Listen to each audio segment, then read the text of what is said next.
Jom buka Benda Ajar. Jadi baru-baru ni ada satu soalan yang viral, dan soalan ni dia agak lain macam sikit sebab dia pelik. Biasanya dalam internet ni, soalan-soalan yang viral adalah soalan-soalan matematik yang sengaja dibuat samar-samar untuk suruh orang bergaduh. Tapi kali ni soalan yang viral ni bukan soalan yang sengaja nak suruh orang bergaduh. Dia adalah satu soalan yang betul-betul daripada buku Tadika. Orang gaduh pasal soalan Tadika. Jadi kenapa soalan ni tular? Sebab ramai yang kata bahawa soalan tersebut salah. Soalan yang minta padankan antara kiri dengan kanan tu ramai yang kata tak ada kena-mengena, tak ada kaitan. Tapi sebenarnya tak. Soalan tu memang betul. Sebab apa yang dikehendaki sebenarnya adalah padankan perkataan dengan bentuk visual secara kasar. Contoh yang soalan tu bagi adalah perkataan bag. Jadi bag ni miliki satu garisan menegak pada bentuk B, satu garisan mendatar yang berentas perkataan, dan satu garisan menegak ke bawah pada bentuk G. Jadi inilah jawapan penuh untuk set soalan tu.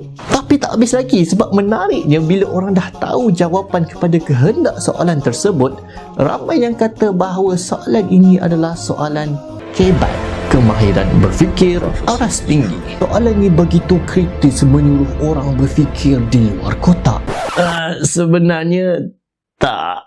Sebab saya sebenarnya pernah ajarlah budak-budak tadika prasekolah ni, dan dia memang satu pengalaman yang menarik. Dan soalan yang minta padankan perkataan dengan bentuk dia ni sebenarnya soalan yang biasa.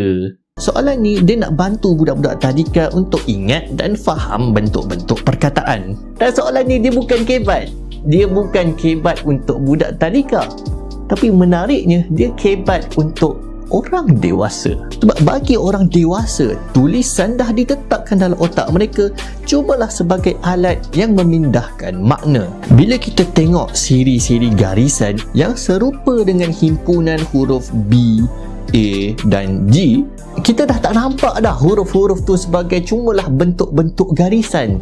Tapi apa yang kita nampak dan apa yang terbayang terus dalam kepala kita adalah makna yang terkandung dalam perkataan tersebut, iaitu objek bag. Dan bentuk huruf-huruf tu boleh berubah, tapi kita tetap akan nampak dan terbayang makna objek yang disampaikan oleh simbol-simbol garisan tersebut, iaitu bag. Tapi siapa sebenarnya yang tetapkan makna pada garisan-garisan ni?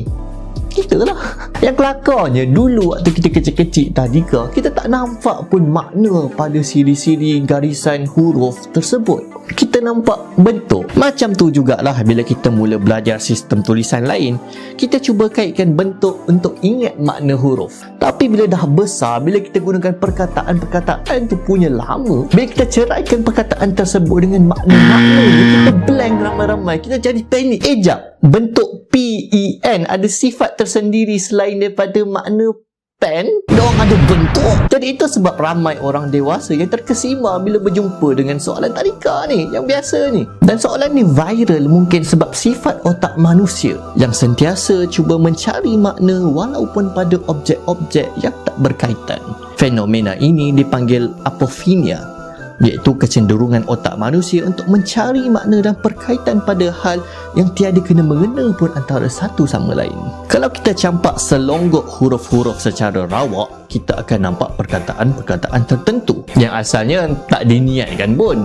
Kadang-kadang kita nampak bentuk muka pada objek-objek dalam hutan dan juga pada gunung.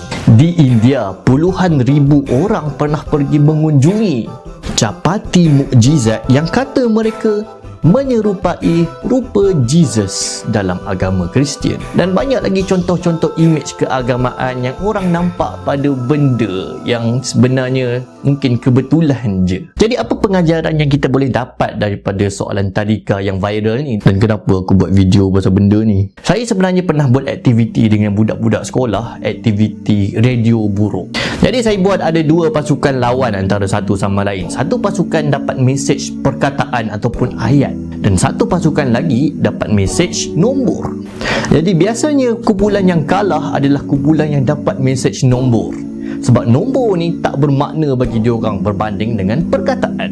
Tapi bila disuruh hafal nombor telefon mak ayah, maka kumpulan nombor yang menang. Sebab nombor mak ayah tu bermakna bagi diorang. Diorang ingat nombor tersebut dan diorang terbayang mak ayah yang diorang sayang.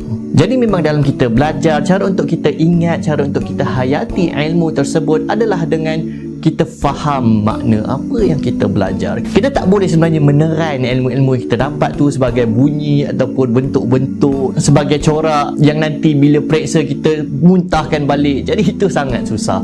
Cara paling berkesan dalam kita belajar adalah dengan kita hayati makna informasi ataupun ilmu yang kita dapat berdasarkan perlambangan objek-objek ilmu tersebut. Jadi itulah dia sedikit sebanyak pembentangan tentang soalan tadika pelik yang viral ni. Jadi apa pandangan anda? Tulis dalam bahagian komen. Jangan lupa untuk like, share dan subscribe. Teruskan menyokong saluran Ajar. Kita jumpa dalam video Ajar yang akan datang, insya-Allah. Assalamualaikum.